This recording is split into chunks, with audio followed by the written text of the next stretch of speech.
We've all heard the words and pondered the question at some point, some of us more frequently than others, and that is, do the ends justify the means?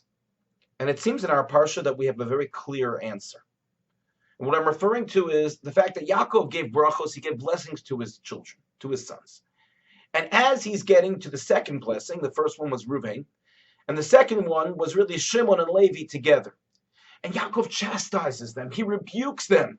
So much so that Yehuda, who was up next, starts moving back, stepping away from his father because he was scared that he was going to get chastised as well.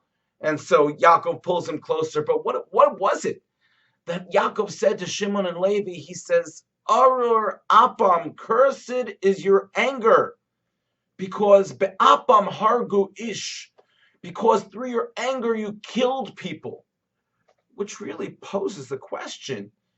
It wasn't as if Shimon and Levi just had nothing better to do and they decided to destroy the city of Shechem.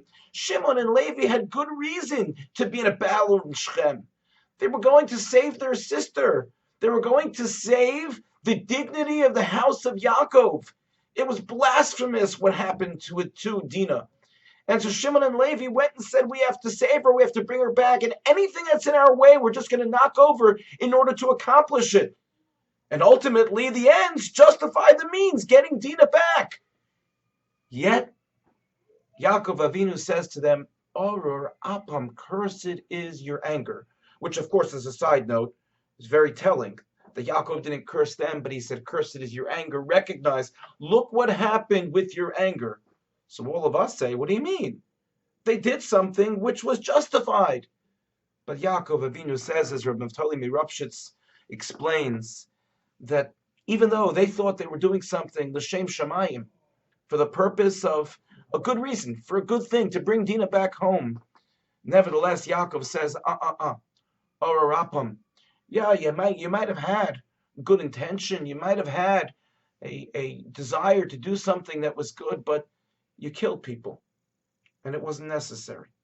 And because of that, there are all kinds of consequences. So you have to make sure to watch your anger, to be careful about how you handle yourself when you become angry, because anger is so dangerous, as we all know, for all of us on so many different levels, how anger can take control of us and make us do things that we regret.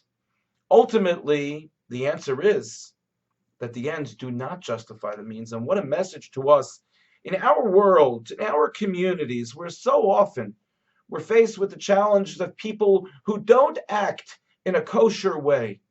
And particularly there are people who are benefactors, who don't act in a kosher way in earning their money. But yet, because they give money to valued tzedakahs, we sort of look the other way. We don't necessarily hold them accountable and say we're not interested. I think that's something that we need to be aware of. We need to be careful of. Yaakov Avinu is giving us a crystal clear lesson in life.